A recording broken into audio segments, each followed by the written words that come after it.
Welcome to the Female Founder Unplugged podcast, a show for women entrepreneurs who want to build, grow, and lead successful businesses and high-performing teams.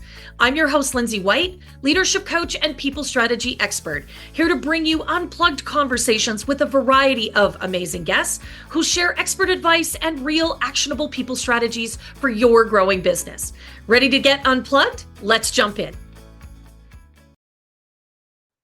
Hey everyone, welcome back to the Female Founder Unplugged podcast.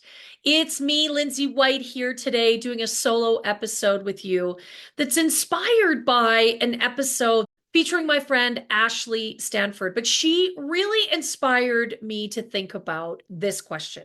And it's a question that I hear a lot from my own clients that I work with, also in my network, the female founders and entrepreneurs that I associate with. Why is it so hard to have boundaries? And I think that this is a very present question. I hear it all the time. Women come to work with me because they say, I don't have boundaries. I struggle with boundaries. I am, I'm really falling into this trap of being a workaholic, being a perfectionist, being a pleaser, because I don't have boundaries. So let's talk a little bit today about why it's hard to figure out where your boundaries are and then to stick with them, right? To really defend them. So I think that is something I've struggled with, something a lot of us struggle with. So, the first thing about boundaries that I think actually we miss in the conversation is that our boundaries need to be based on our values. And I know you've heard me talk about values before and how important they are. And if you haven't, there's a whole episode on the podcast. We'll make sure there's a link in the show notes for you that's all about values. But essentially, our values are what we care about the very most. These are the things that make us who we are. They are sort of those foundational pieces of our personality and also how we show up in the world. And so, of course, some of those values we get from our family of origin. Some of those values are developed in our culture. Some of those values grow with us. Some of those values shift and change. And when I really think about values, those are things that are, sort of big pieces like integrity, kindness, authenticity, trust. Those are big values. Those are important pieces. So I'll use myself as an example. My biggest value, my foundational sort of core value is authenticity. And for me, I define that as being myself, showing up in every situation as authentically who I am, at the core of myself, not trying to be someone else to fit in. Because in fact, for me, that is deeply personal. I've had to try and change my personality, my delivery, my energy, my high voltageness at moments in time. So that's a core value. And when we think about values, they are very three-dimensional, right? They're like, when you blow bubbles for a little kid and all these bubbles are stuck together in all these different facets. And that's the way values work, is that they all intermingle, interconnect, they're interwoven, right? So for me, being authentic is being kind. Kindness is a value for me, but in order to be my authentic self, I need to be kind. That's really central to that authenticity value. And so those connect for me. So this is what's really important, is we got to understand those values and do that work first. Not just what the value is, how we define it, why it's important. Then we can start to understand how we represent that value in our everyday life, right? What's the behavior that makes the value real? So again, for example, my value of kindness, I need to show up and be kind in every situation that I am in, even if it's very difficult, even if I'm very angry or frustrated, I still need to approach that situation from a place of kindness in order to be authentically who I am and to live those two values. So once we know how we do that, then we can actually think about, okay, what is the boundary? What's the way that I protect that value? So I'll use my value of authenticity again. So I need to show up as authentic. I need to show up as who I am. I need to be high voltage, high energy. I need to bring the kindness. I need to bring the fun and laughter. I need to shoot from the hip. I need to say what needs to be said, but I need to do that in a kind way because kindness is also a value, right? So, what's the boundary that needs to go up around the authenticity value to make sure that it's protected?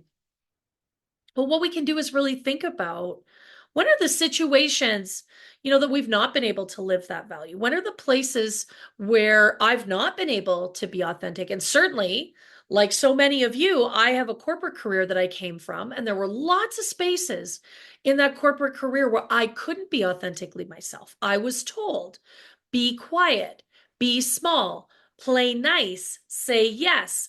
Nobody wants to hear about your confrontational idea. Nobody likes conflict. You're being too conflictual. Nobody likes conflict.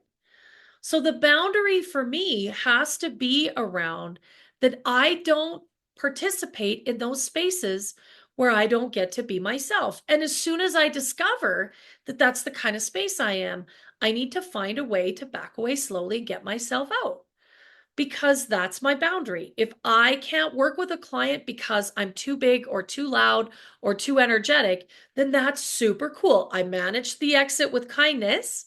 I give the space dignity, but I exit stage left because that's my boundary, right? So I think that's what's really important when we think about why is it so hard? Well, because we're dealing with some cultural or social expectations that we should be doing. Of course, we know when we say the word should, that that is in fact our saboteur. And our saboteur has some of that programming, right? There's some operating system in our heads.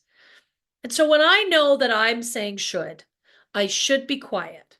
I should not be high energy. I should dim the high voltageness. I know that that's my saboteur. And I know that I am now in a space where my authenticity value is being compromised. And let me be clear, this isn't about me being quiet, although I am quite loud. Any of you that have listened to the podcast or have worked with me at all know that that is the truth. I can project to the back of the room. This isn't about me being quiet. I can be quite quiet and very calm, especially when I'm working one on one with a client. I should do very little talking. I am very quiet and composed and very, very present. I am listening at an entirely different level with a coaching client, which means I don't do a lot of talking.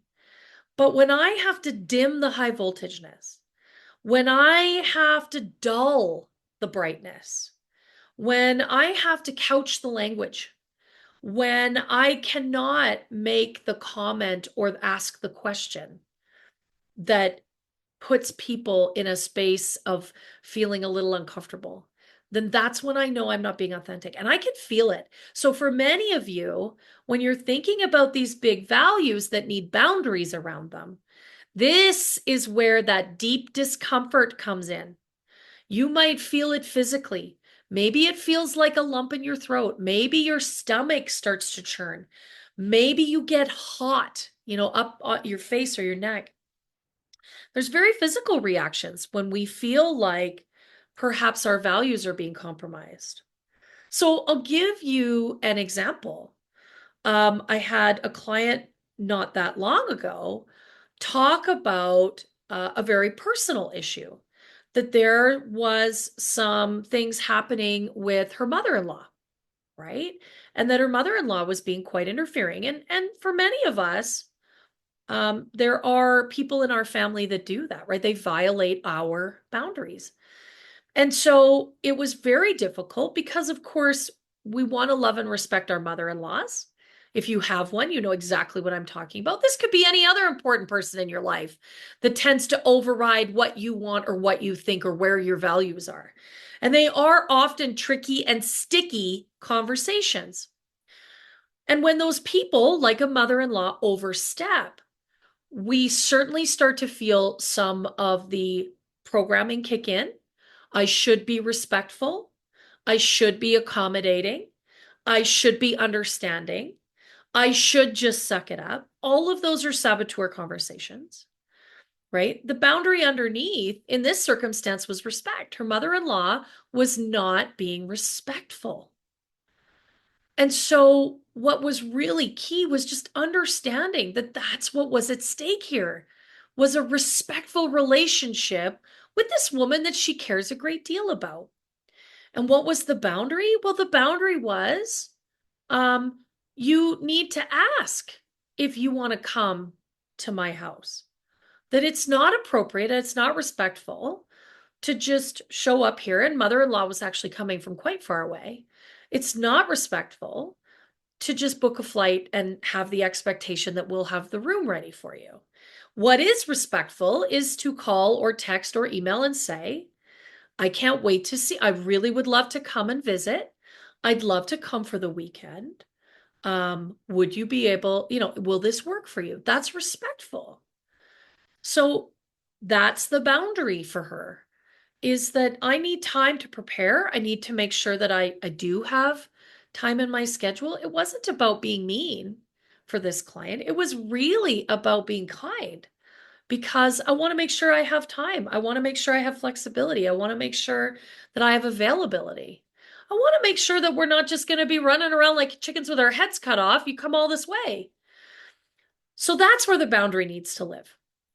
Now, why is it hard? First of all, to uncover that, and then second of all, to actually, make that boundary real, because it requires a very crunchy conversation, right? We often, when a boundary gets tested or violated, we have to have those difficult, crunchy, sticky conversations, often with people we care about. I mean, whether they're in our personal life or we do business with them, doesn't really matter. We care about that relationship. It's valuable in some way. Sometimes the value is monetary, sometimes the value is emotional. But we have to have crunchy conversations. And so this is another space where I think as women and entrepreneurs, we get caught. We don't feel like we can have those crunchy conversations. And that's a whole nother podcast episode. But what is important is that we understand, where is that boundary? Why does it need to be there? And what does it look like? And what does it feel like when someone is getting close to challenging that boundary or violating that boundary, so that we can really have clarity for ourselves and then have clarity for others? Because if we're unclear what the boundary is, there's no way they know, right? And so we can have really positive, engaging conversations with people when we can say, I really would love for you to come and stay with us. Unfortunately, next weekend is a very busy weekend. I recognize you've already booked your flight. So I hope that you'll be okay sort of folding into the mix here as we run between activities and birthday parties and all the things. We'd love to have you come and join us through a bunch of these activities. Maybe next time we could coordinate more effectively so we can have you here on a weekend where we are not chock-a-block with things to do with the family. That's a very uncomfortable conversation. But in order to make sure that value of respect is honored, we need to clarify the boundary with that person that's encroaching so that they understand and they can feel really good about that conversation. So I think, that's a really big part of why we don't do a great job with boundaries, is that we know that we may have to have one of those crunchy chats with someone. And it's easier just to let it go, just to be okay with it, just to let it happen, just to suck it up.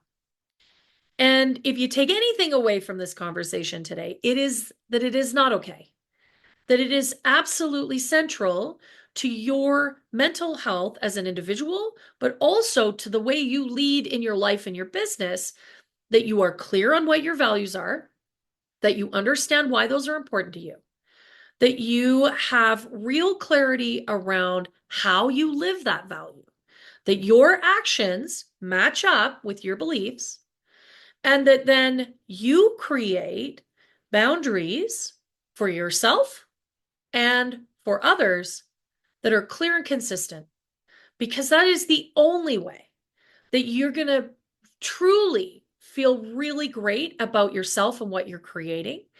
That to me is actually true self-care, right? When we think about the bubble baths and the pedicures and the days off and the spa stuff, that yes, but the true self-care is actually really understanding and knowing yourself and really creating the boundaries around that in a way that is super meaningful for you, that you feel really confident in, that you can clarify and speak to, and then asking and insisting, in fact, with kindness, that other people respect those boundaries. And then, of course, if they don't, you have to renegotiate your relationship with them. And for some people, that means the relationship maybe gets smaller and less consistent. Maybe you don't spend as much time with them. For other people, it really is about standing your ground. Can't get rid of your mother-in-law. She's not going anywhere. But it really is about setting the table for teaching other people how to treat you.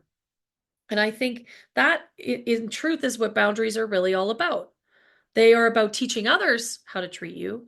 They're also about teaching yourself, like really enabling your own ability to do the things and be in the situations that serve you and serve you in a way that honors what you care about the most.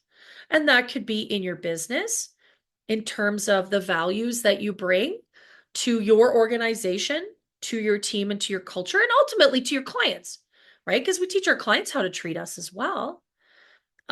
It certainly is impactful in our personal relationships with our family, teaching the people that are in that family group what we will and will not accept.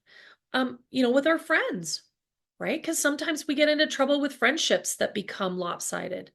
So when we understand our values, we know how we want to show them, and then we create those lovely little fences around them.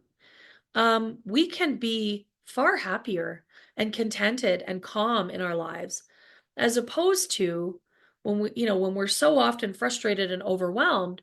That to me is an indication that we don't have great boundaries. And let me be clear, I have been in that situation. I continue to do this work. It's not that I don't. Any of you that know me know that I am a vowed people pleaser, and I work on that every single day. Pleasers have no value, no boundaries, right? So we struggle a lot with this. So this is my ongoing work. But again, it's work that I find a lot of women come to me for, a lot of women in my client group, a lot of women in my network, that I struggle to set and maintain really great values. And if this is something that you are struggling with, then I think one of the best things that you can do, one of the best things that happened to me was working with a coach so that I could really unpack what were my values? What did I care about most? Why did I care about them? Why were those things important? Where had those things been sacrificed? And that's deep, meaningful, and sometimes painful work to really look back and recognize that there are spaces in my life that I have deeply compromised my value of authenticity. Well, no wonder I was so miserable. I couldn't be myself, and I allowed that to happen. That's heavy to own. So doing that work with a great coach, one that you connect deeply with, one that you feel supremely comfortable and confident with, a coach that will hold you and so you can do that work and will be right there with you. That is absolutely key. If you are thinking that coaching is the right move for you, I always have time to discuss that. What I do is offer 30 minutes in my calendar to have that conversation. I may not be the right coach for you. I'm not for everybody. And I am super cool with that, by the way. But I know lots of great coaches. And I love to be able to have that conversation up front. Is coaching the right move? What's the work that you want to do and need to do? And then who's the right coach for you? And if it's me, that is fantastic. I love doing this work around values and boundaries and purpose and mission and really creating leadership that's meaningful. And if I'm not, I can help you find someone that is. So I hope that this is helpful in answering this question. Why is it so hard to have great boundaries? And I'd love to hear from you. If boundaries are something you struggle with, send me a note. There's a link in the show notes. I would love to hear from you what you struggle with your boundaries, or on the other side, how you've done that work and how you've come out in the other space. Thank you again for listening. If you know someone who needs to listen to this show, I would love for you to share it. We'll see you next time on the Female Founder Unplugged podcast. Thank you so much for tuning in to the Female Founder Unplugged podcast. I hope you enjoyed listening as much as I did hosting this conversation. I feel so lucky that I get to connect with such amazing female entrepreneurs. And if you enjoyed today's session, would you do me a big favor? Would you hit subscribe and give this episode a 5-star review? I'd also love it if you would share with your friends. We've got a goal here at the Female Founder Unplugged podcast to impact 1,000 female founders. And with your help, we can really amplify the message. Thanks again for being a part of the show. And don't forget to connect with me at highvoltageleadership.ca. We'll see you next week.